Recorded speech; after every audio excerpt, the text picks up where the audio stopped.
খবরদার কেউ ভিডিওটি উপরে ধাক্কা দিবেন না, দেখবেন আপনার কপাল খুলে যাবে। আজকে পড়া লাগবে না, শুধু আপনি শুনবেন, কারণ আমি সৈশুদ্ধ করে সূরা ইখলাস 3 বার পাঠ করব, আর আপনি শুনলেই আপনার আমলনামায় 1 খতম কোরআনের সওয়াব উঠে যাবে। তো চলুন শুরু করা যাক। তো শুরু করার আগে যদি ভিডিওটি ভালো লাগে অবশ্যই চ্যানেলটি সাবস্ক্রাইব, ভিডিওটি লাইক এবং ভিডিওটি শেয়ার করার অনুরোধ করছি। তো চলুন শুনে আসি 3 বার। বিসমিল্লাহির রহমানির রহিম।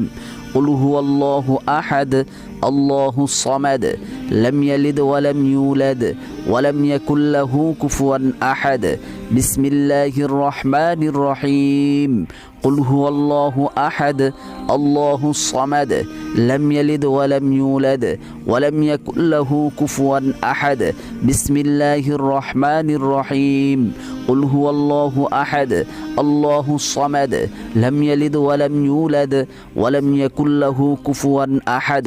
যারা শুনেছেন তাদের আমলনামায় 1 খতম কোরআনের সওয়াব উঠে গিয়েছে।